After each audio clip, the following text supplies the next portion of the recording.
Welcome to Just Saying, a podcast produced by and recorded at Tri-State Worship Center. Now here are your hosts, Holly Schneider and Pastor Terry Wagner. Welcome to Just Saying Podcast. You said that like a radio DJ.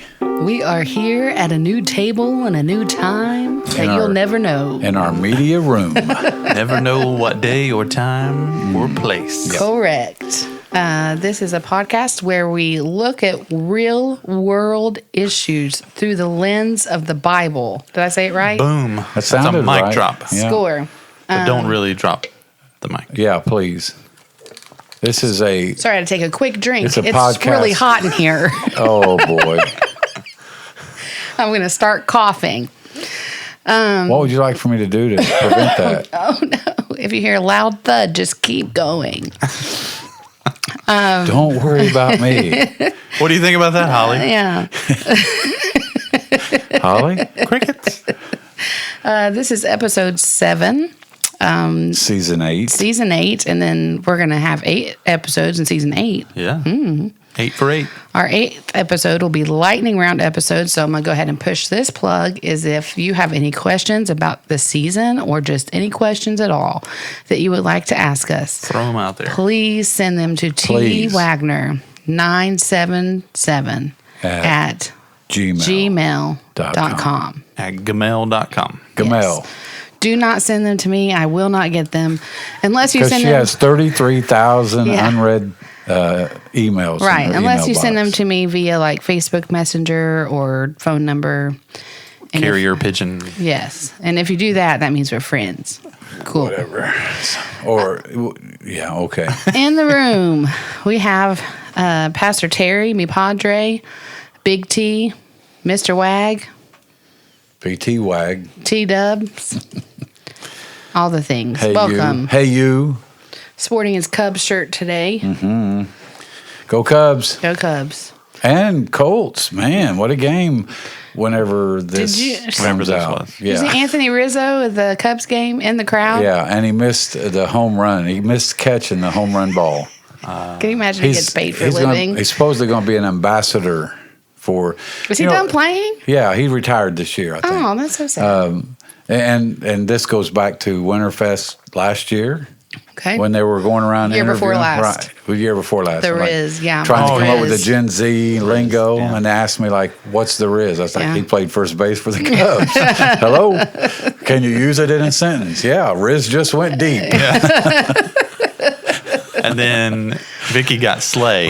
Yeah. Slay was her word. Yeah, and she was riding down the snow. Yeah, in a sleigh. How did And we get there? What, I don't what know. happened? Who are you? Okay. We just traveled back in time. Who else is in the room, Holly? Tyler. Tyler Staten. I was texting the other day in our group chat, and Isaiah goes, "Who's Ty Ty?"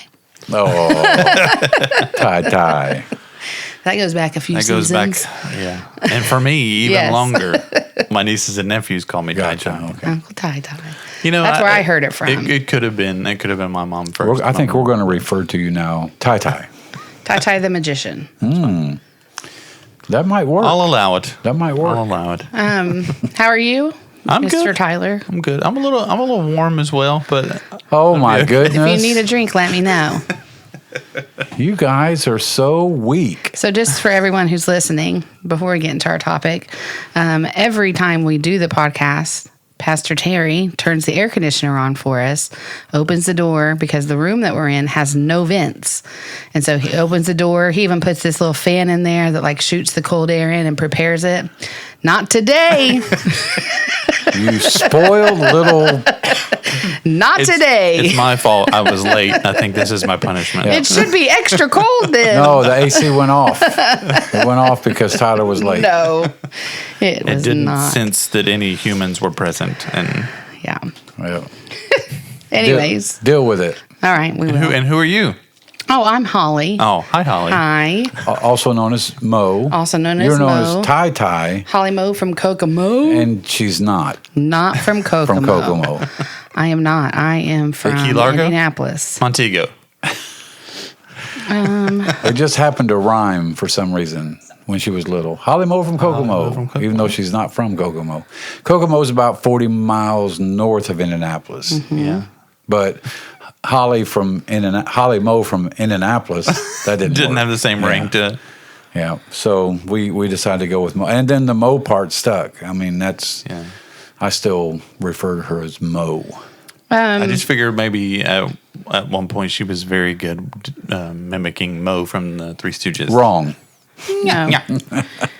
It was just me being a wise guy, huh? being a dramatic, weird child. Well, that's the truth. So, as for me, what's going on in my life since you guys asked? What's going on in your life, Holly? The South Point C team is now 2-0. Undefeated.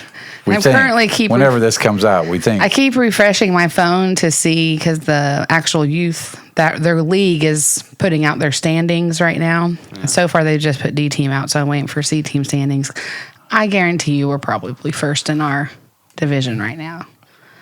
Well, they been playing some good ball. Yeah. Those Copley boys, they're fast. I played with Caleb on C team, and we were 8-0, won the Turf Bowl back in 1996, 97. I think that's our goal this year. We are just reliving childhoods here, aren't we? No, they scored all our points, both of them. They did great. They're super fast and great, and our defense did really good, and then we'll move on. One of my nicknames was TT. TT, because my youngest brother, Eddie, couldn't say Terry. Yeah. And so he would call me TT. And so that stuck for a while. And then Big T kind of was birthed out of that. Right. Because you got bigger. And then, yes. And then PT, which is what they call me now because... Once you became a pastor. My title. There you go. Yeah. Okay, we're almost 10 minutes in. TT, Big T, PT. Well, last story. My nephew, Jeremy, if you're listening, Jeremy, here's a plug for you. Hey, Jeremy. He used to be our worship leader, and whenever he would send me an email or text message to communicate, he would open it with BT, UT, PT, because it was like Uncle Terry, Bishop Terry, Pastor Terry. It had all the T's in there. So, thank you, Jeremy. Hey, Holly. Hi. How's everybody going? Are you updating your phone over there? No, I just keep looking to see where we're at. We're in South Point, Ohio. In a very warm room. In a very hot room. North America, planet Earth. So last week, we talked about the church. Or one of these weeks. One of these weeks. It technically wasn't last week. Right. Or was it?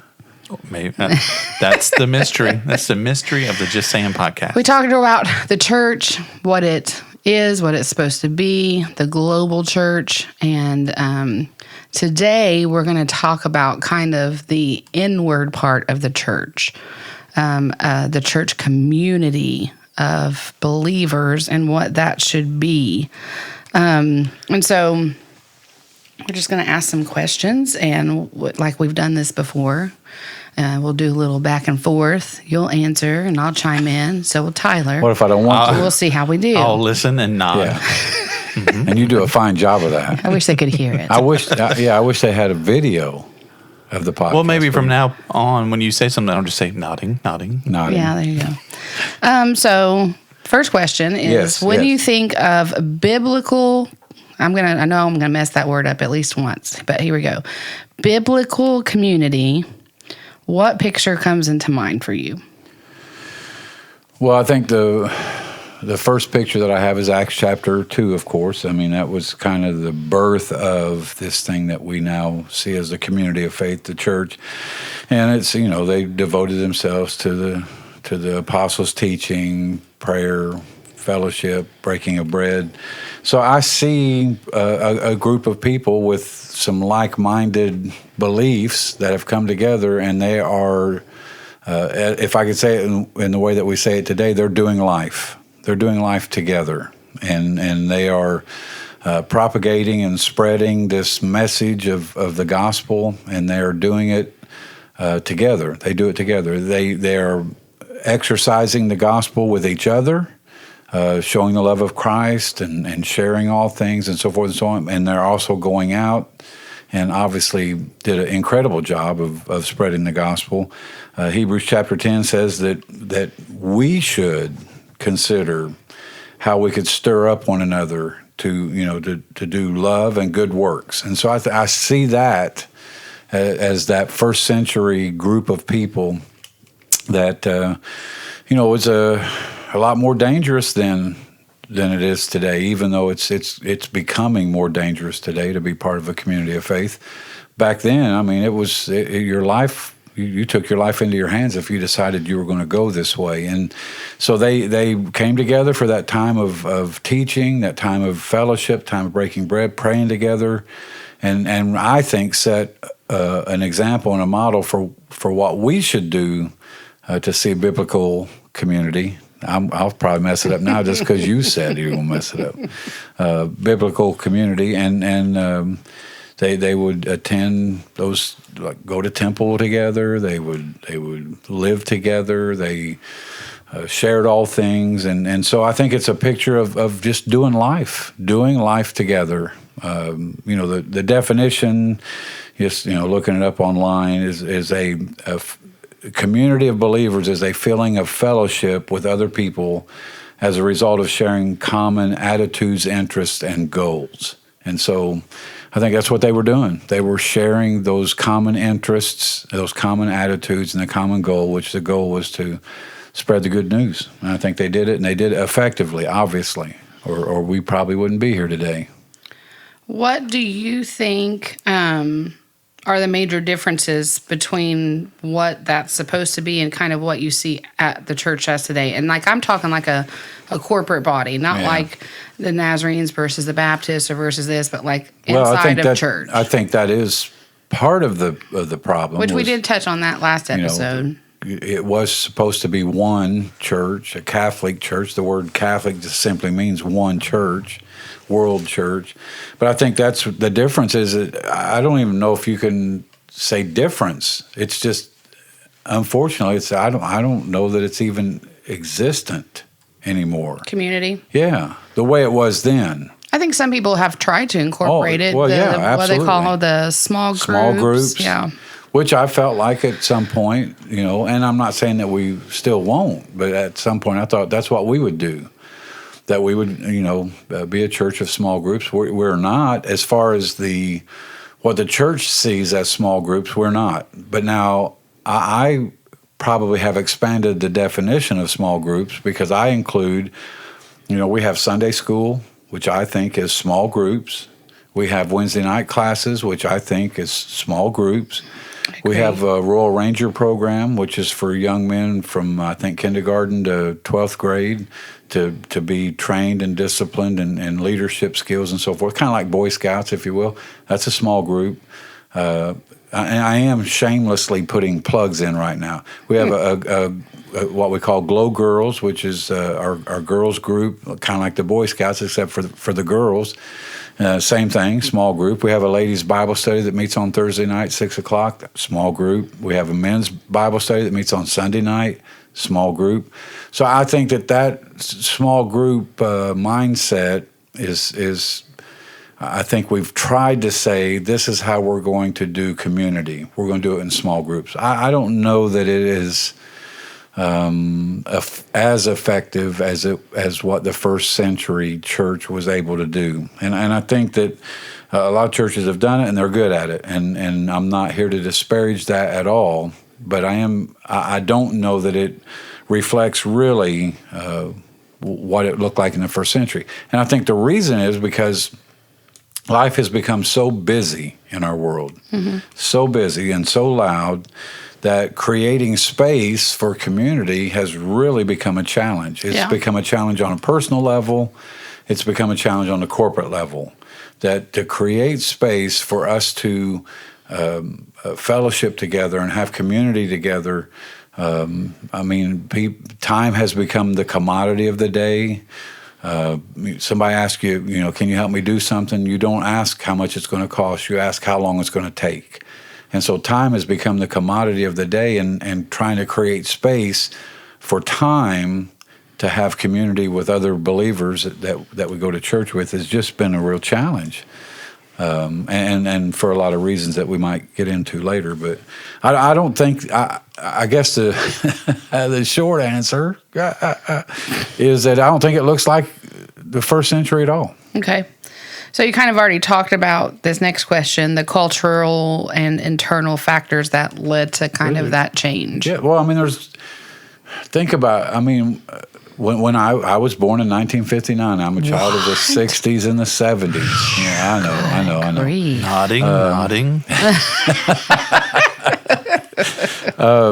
And you know, the difference between now and then, I mean, you have 2 income households that you just almost have to have, you know, to even survive in today's economy, today's world, if you will. And you have sports and all the things that includes as far as our families being involved. And those sports coming about with the apparent ignoring completely what the church might need, right? Like the Wednesdays and the weekends and so forth. And so I think that there's a lot of cultural factors that have played into it. But here's what I know. We do what we want to do. Nobody makes us do all these other things. We do what we want to do. I was a worship leader, minister of music for 17 years before I was a pastor. I know, a long time. I always tell people I used to make my living singing professionally. And the old ship is still afloat. If you would like to get a copy of the album that we recorded. He sang bass. Yep. Well, I sang bass 80% of the time, but whenever there was a singer that would like decide he didn't want to do that no more. By the way, everybody, we're talking about the Faith Quartet, which was another life, a prior life of mine. I would sing whatever part I needed to sing. I would sing the tenor part or the baritone part or the lead part, whatever. But most of the time it was. You're so talented. I can't help it. I was long See, and see, it made an impression. It made an impression because some people every time I hear it, I laugh. Wow. Your voice is so nasally back then. Well, I got older. I just got older. Remember, I was born in 1959. It's a long time. Long time ago. Sorry. Anyway, the cultural and internal factors that have led to this different looking thing that we now call the community of faith. It just has all those things: the busyness of life, the loudness of life. Two people have to work in a lot of cases to survive, and that takes away time. And again, like I said in the previous question, creating space for fellowship is incredibly challenging for us personally and on the church level, church leadership level. Okay, we're going to get together. We're going to do this. You know, we're getting ready to do a fall fellowship to try to bring together a bunch of, just a church. A couple of months ago, maybe 6 months ago, we were doing 2 services. And we went back to one service to try and connect people. And even doing that, I don't know that, because you say amen, I'll see you next time, and people are out the door. Right. They're not hanging out. You normally don't see them again. Yeah, until Wednesday or Sunday. So there's a lot of factors that have led us to this point, but I don't think that any of that we could say is worth what we've lost. None of the income, none of the activities that families go to, all those things that have seemed to reached up. I don't know if I said that. Is it reached? Can I say reached up? Sure. Yeah. Thank Nod. I saw that. Retched up. No, I don't think that's right. Yeah, I think that's Appalachian. Reached. I reached up. You reach up. And took that time that we had for, again, when I was growing up, we would go to church on Sunday morning, and we were at church all day. Stayed all day. That's how it was when I was growing up too. And I think that kind of was a catalyst to people having community. And there are people today. I'm 66, just turned 66, sometime in the last couple of weeks, whenever this comes out. And there are still people in my life that were part of that youth group that I was in back in, the late 60s, early 70s, because we spent time together. And it's a challenge. It's a challenge. I'm not here to say that we do it and do it right, because I don't think we do. And I'm not here to say whether anybody else is right or wrong. I'm just saying it's something that's really missing. And go back to the 80s and early 90s. The reason that gangs became so popular is because somebody wants to be part of something. Right. I think that's a big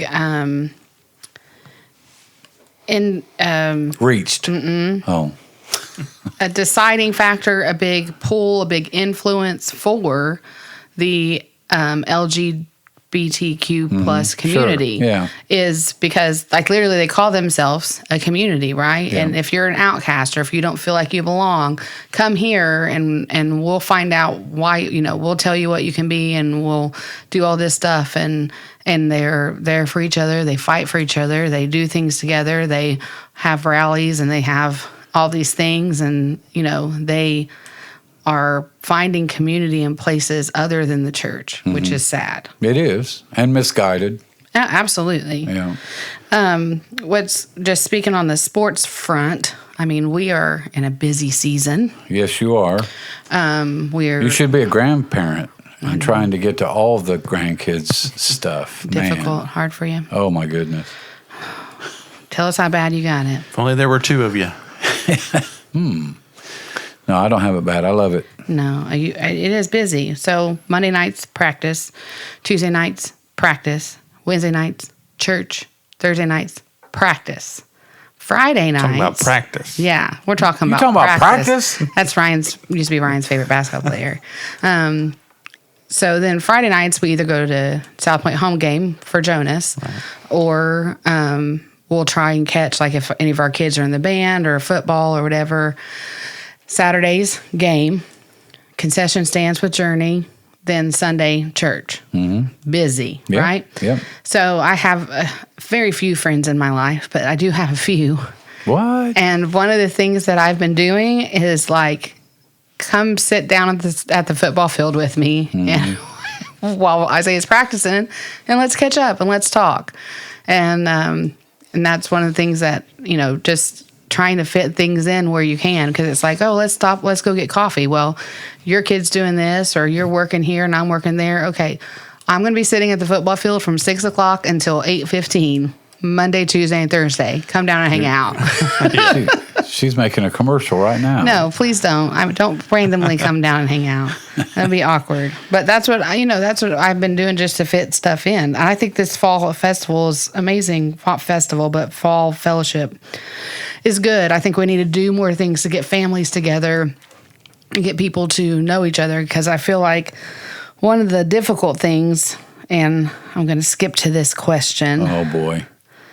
Is I feel like we do have a lot of division in the church when it comes to, like, cliques and friendship and that type of thing. Mm-hmm. I struggle with that myself, because I'm the type of person that's like, I'm not going to get along with everyone. Like, I love you, but people have different personalities. Why are you looking at me when you say that? I mean, why don't you look at Tyler and say that? Me and Tyler, we're on the same humor length. You mean tie? Length, not length. Wavelength. Length. Yeah, I got you. I don't know. Are you coughing because we're all melting? It's the humidity, I think. I can open that door right now. I can see sweat on your face. There's no way you're not hot. Yes. There's no sweat on this face. There is. Ain't no sweat on me. Ain't no sweat on me. Might be sweat on some of you guys. Ain't no sweat on me. Take that bass singing right there. Anyways, I do believe that you're going to cling to people who maybe have same kids. That's one thing I struggled with. Like, I didn't have kids for a long time when everybody had kids. And so I didn't feel like I belonged anywhere, with the moms and with the kids younger than me. I kind of was just in this weird spot. How do you, I don't want to say force community, but how do you encourage it? Let me just say something to what you just said. Fine. A lot of the small groups, ministries, are are fashioned after Right. a particular need. Like, okay, this small group is for families with children. This small group is for people that like golf. This small group is for people who don't have children, right? Right. So, in my mind, does that not run the same risk of dividing people, separating Yeah. people, right? Rather than trying to meld that group together.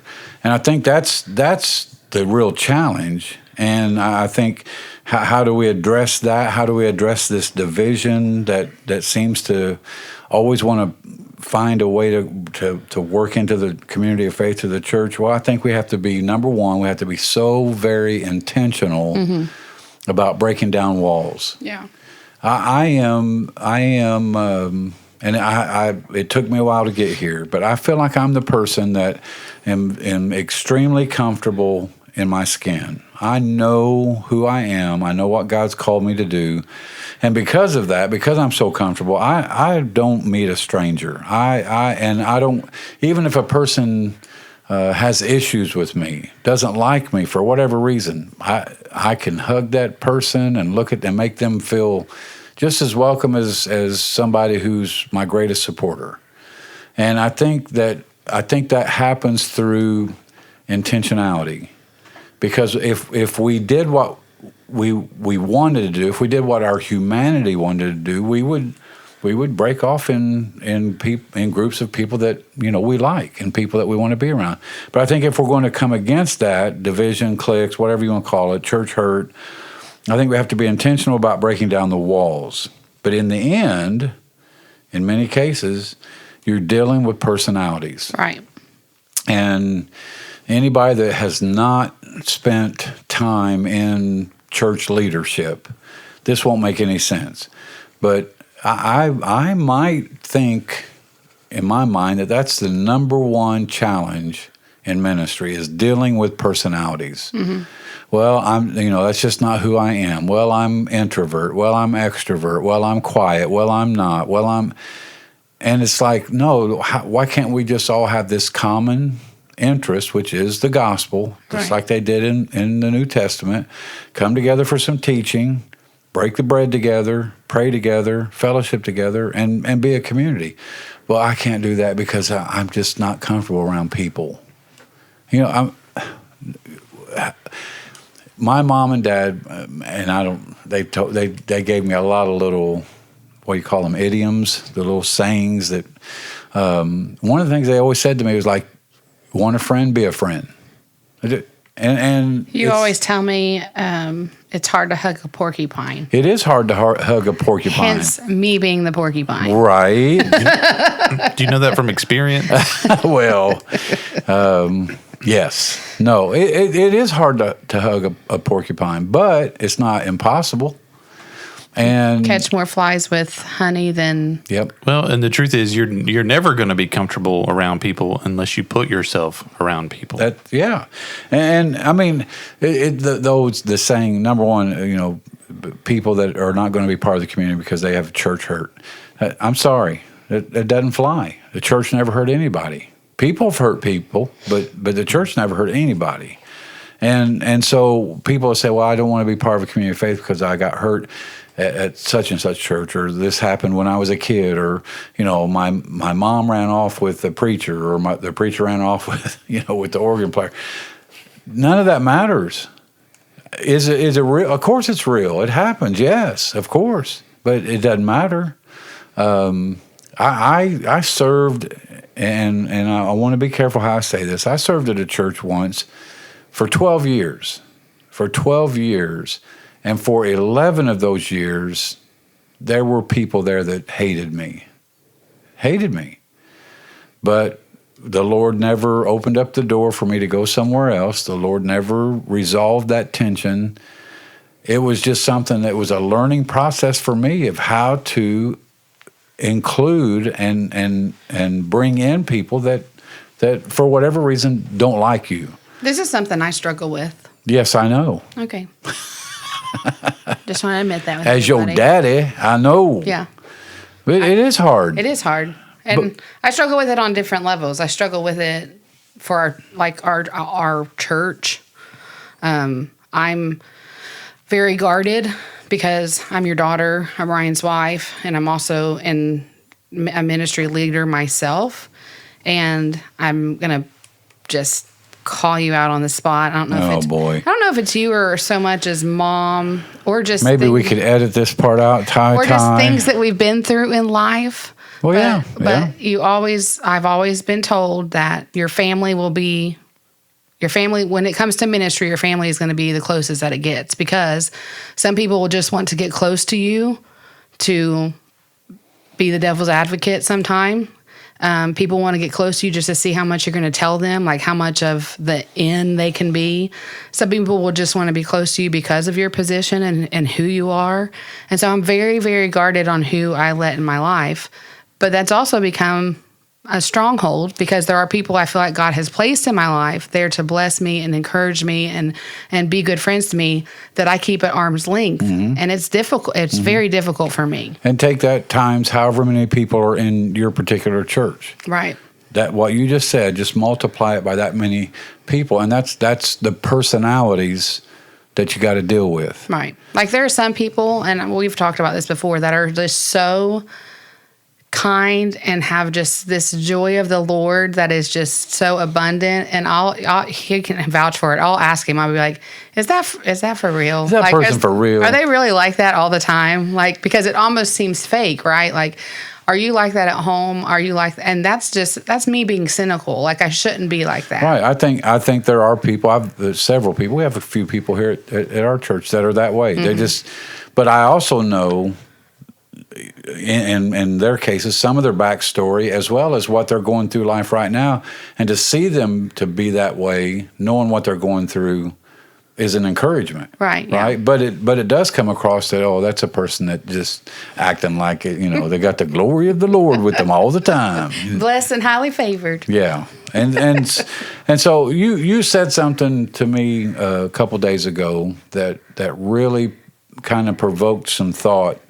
When it comes to this thing about, like the cliques, divisions, and so forth. You had mentioned about someone who needed to deal with some deep-rooted bitterness, and that they might need to go back even to childhood to forgive somebody. Yeah. Right? And it kind of got me thinking, and it really has. I mean, I asked myself the question, has Jesus forgiven that person? Okay, and as you're hearing this, if you feel like you have gone through quote unquote church hurt, which again, I just don't believe in church hurt. I believe people hurt people, but church never hurt nobody. But if there's someone in your life that has hurt you in a church, you have to ask. I think you have to ask yourself the question: has Jesus forgiven that person? Would Jesus forgive that person if the person said, "Hey, I realize I was wrong, or I was bad, and I've asked Jesus to forgive me." If Jesus forgave that person, who am I not to? Right. Right, and hold that against not just them, because bitterness becomes this ugly, nasty stuff that comes out on everybody. Right. Oh, right? Yeah. All sin does, if you think about it. I mean, all sin comes out in different ways. People think that they can keep it hidden, but in reality, it's coming out in your attitudes, coming out in how you treat people. It's coming out in all kinds of different ways. But bitterness is obviously one that's very significant. Well, and I think that it is one of many, but I think a big reason why it's so hard to get community in the church is because, well, I don't want to be around so-and-so because they said such and such about me, and I don't want to go here, and I don't want to do that, and the guys are going fishing, but I'm not a fisherman. Well, why don't you just go and talk to people? Right. You don't have to fish. Just go and talk to people.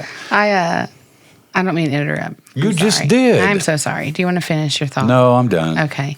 I've mentioned this about relationships as well, like romantic relationships, that when someone has hurt you in a certain way, cheated on you, lied to you, broke your trust, and you move into a new relationship, you can't carry over what that other person did and put it on a new person. And, I dealt with that with me and Ryan, and that was one thing he said to me was like, listen, that was not my mistake. I did not do that to you. Right. Like, I did not hurt you. Yeah.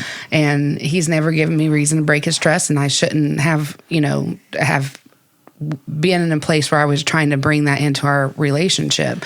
But it's the same thing with friendship, right? Yep, absolutely. If so-and-so's friend was, and I listen, all fingers pointed at Holly Schneider right now.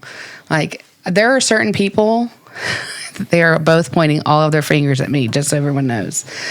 There are certain people that if they are friends with some individuals, I do not let them in anywhere near my life, because I'm like, and I'm just going to be honest. My thinking is, if your judgment is that poor that you think that person is a good person, I don't want you around me.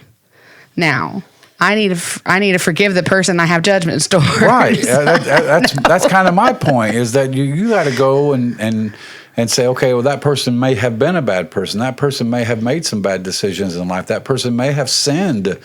But who am I to withhold forgiveness? Yeah. I can't do that, because it turns into that bitterness that then begins to dominate my life and comes out. And I have been married for 47 years to a wonderful woman named Vicki. Vicki grew up in the home of an alcoholic father. She did. And for several years in our marriage, and every now and then it still creeps up that, all men are like that, right? I mean, when we first got married, because of what she saw in her dad, all men are that way. Mm-hmm. And at some point, I said the same thing. Listen, I'm not your dad, right? I'm not. That's not what I do. I'm not going to do that. But if you let that grow, it does become this thing that just is going to separate you from everybody else. Right. You can't be around this person because they know that person, because this person did this and that person did that. And I just feel like that if the church, the community of faith, could just come together for a common cause, right, the gospel of Jesus Christ, forget about everything else. Those things can take care of themselves. Let's just get together. Let's listen to the apostles' teaching. Let's break bread. Let's pray, and let's share things in common. But the devil's MO from the beginning has been to divide and conquer. He did it in the garden. He's still doing it today. And if he can get somebody to get their feelings hurt over something, which even that statement just grinds in me. My feelings get hurt. Well, this has nothing to do with my feelings, right? And so I've been through situations, and yes, growing up in the home of someone in the ministry, unfortunately, exposes you, Holly. 0 stars. Do not recommend. Rotten Tomatoes. I told myself I never do it. Well, here I am married to it. It's because you get exposed to some of the underbelly. Yeah. Right? And you end up, and you have said to me before, how in the world can you walk up and hug that person? Yeah, I know. And it's because, listen, I'm not going to and I was going to say I'm not going to go to hell over holding something against somebody, and somebody said, well, it's not heaven and hell issue. I don't know. It might be. Yeah. Because if I know to do right and I don't do it, it's sin, and sin's not going to enter heaven. If I know the right thing to do is to forgive somebody, right, move on from something, then let's do that. Yeah. Rather than allow the enemy to put his thoughts in my mind, which then is going to affect my feelings, which then I'm going to act out of that, and that action is not going to be a community-oriented action. I tell Journey this all the time, which I will say, asterisks here, I have gotten better than I used to be, everyone. She's defending herself. I have gotten better. I'm not as standoffish as I used to be, and when people come and talk to me, I do talk to them. A lot of people just think I'm like rude, and I'm really not. I just sit in my little spot, and if people come, like I do, I like the way Tyler she said, sees me. I'm just nodding. Tyler sees me every Sunday. I sit in my chair until everybody leaves. Like, I'm weird. I don't want to go out there and be crowded and be bombarded. And I just sit there. I'm usually bombarded by teenagers, but I am trying to do better. But, I'm not going to say it's easy, because I mean, again, people can be difficult. Yeah. They can be difficult. And like I could go on. We need to stop. But that's one of the Not things. yet. We still have 5 more minutes. As you know, as the pastor, everyone thinks that you need to know what everyone has said about you. And that's a really big struggle because it's like, protect your leadership. Don't run up and tell me what so-and-so said about me, because now every time I see that person and they try and hug me or they try and be nice to me, all I can think about is, I heard what you said about me. The truth is that if the devil can't get to you, he will get to somebody who can get to you. Right. Yeah. And again, I have lived that I've been full-time in the ministry for 35 years. I've been in the ministry for 47. I mean, ever since I've been married, I've been in the ministry.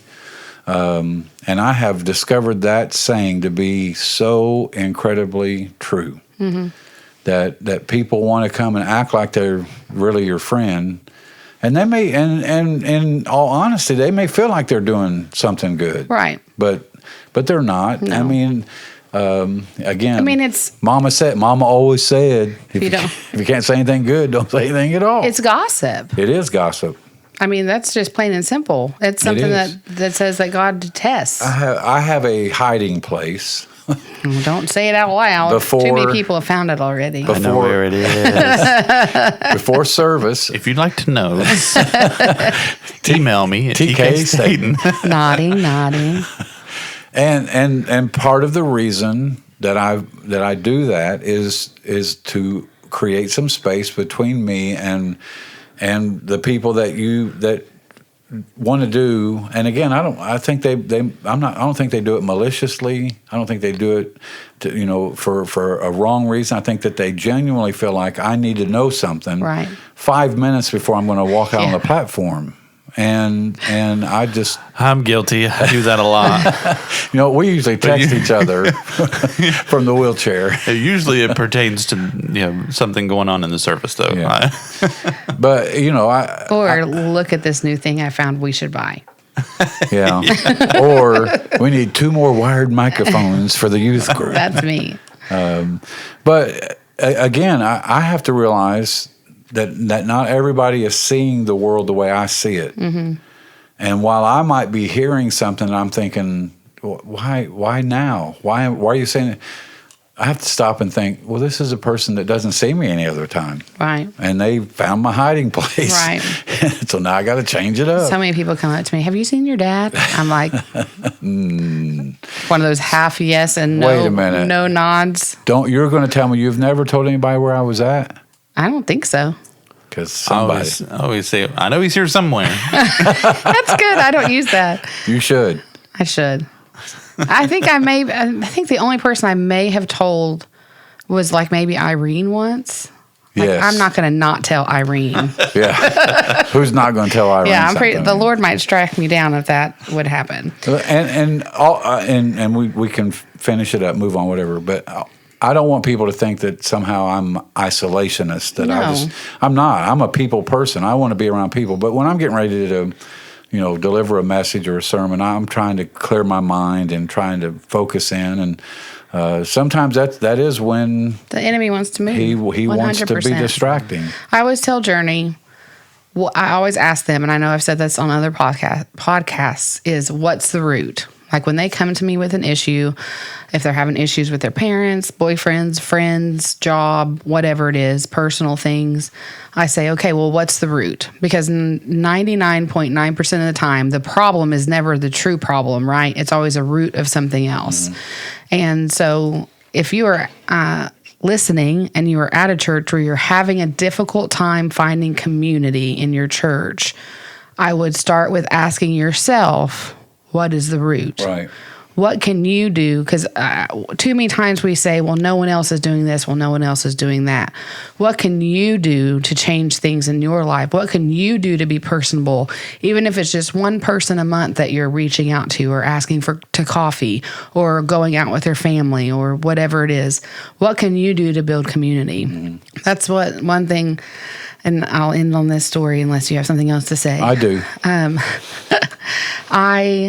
I struggle with this in lots of areas, but one of them is our denomination's events that they have, Ryan normally goes, and I normally don't go with him. He has lots of friends, and I'm a weirdo, and I'm like, I don't know any of their private lives. I don't trust anybody. So and so. Yeah, I'm just weird. She's going to blame all of that on me. And I blame it on my dad. I know. I blame it from things that I've seen growing up. I mean, you have had literally best friends that we've gone on family vacations with that end up having these horrible hidden sins in their life. And it's like, you just never know. Like, I go to this church not only because he's my dad, but because I see him outside of the pulpit. You know, I see him at the... You said pulpit. You dated yourself. What are you supposed to say?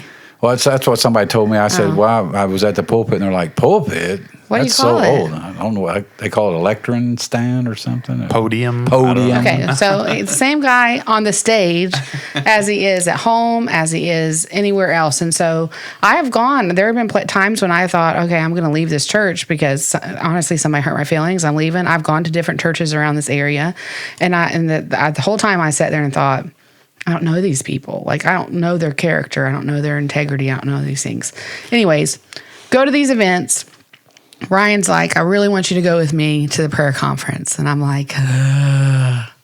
Like, I don't want to go. Like, Ryan does like door greeting and he helps set up for stuff. And I'm like, and this for real. Like, I sat in the car till it was time for church, until he's like, okay, I'm getting ready to go in and sit down. And I would leave the car and I would walk in. She comes running in the seat. And I really was blessed. I really enjoyed those services. And I have made some I agree. acquaintances. You've come out of your shell. Yes. And there have some of his friends, I am like, those people are the real deal. Like, and then some of them I'm like, eee!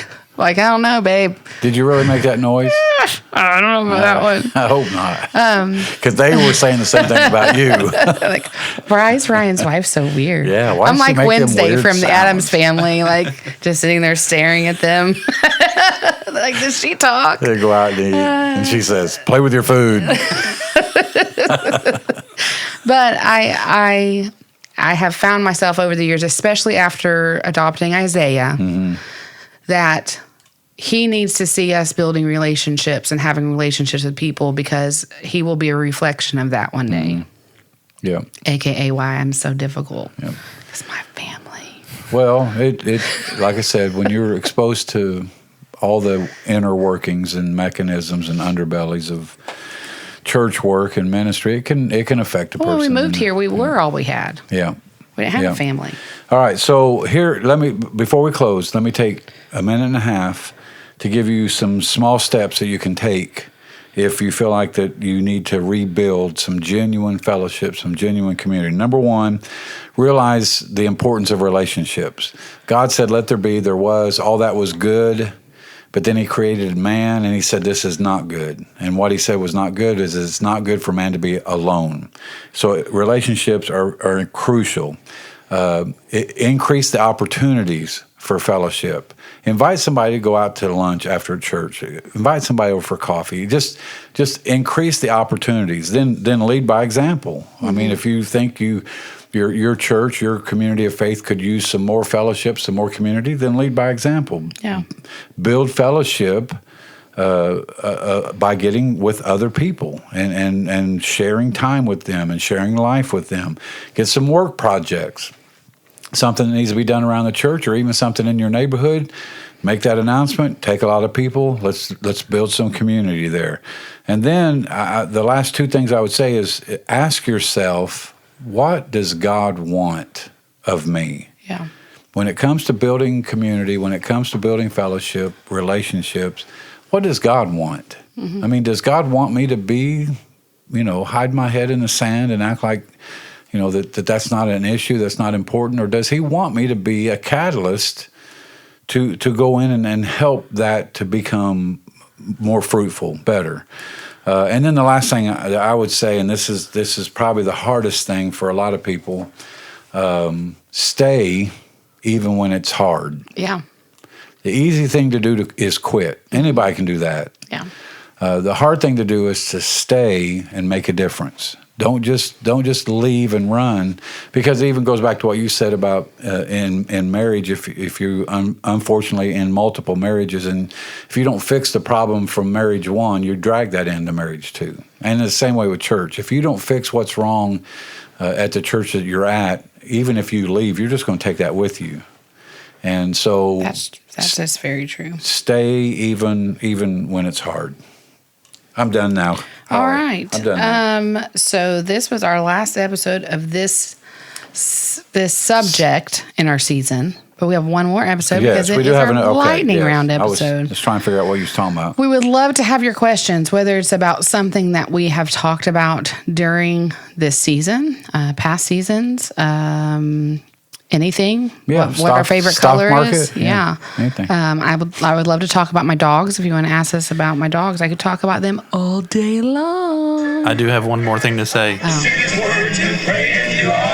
Oh my goodness! Faith Quartet. Everybody be listening now. Where'd you find that? I have my ways. You are the magician. Couldn't play any more than that, or we owe somebody royalties. Dad's like, pay up. I need some money.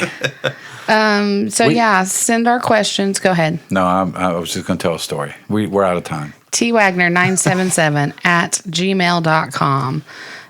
Send him your questions. You can text me. Oh, Lord, I'm going to get my phone number out. What? 304-634-4837. 4837. Please identify yourself when you send me a text if you're not already in my phone, or I'll ignore you. She ain't kidding. We already discussed how weird I am. We love you guys. We can't wait to finish out this season with our lightning round. Thank you for listening. Make sure you share, like, rate, review, and send money. I feel like there's one miss. Rate, review, like, Listen. share. Hey, listen. Listen, comment, whatever. Listen, like, rate, review, share. There's one more. Follow? Follow? Or follow? I don't know. All right, love you guys. Bye. Bye.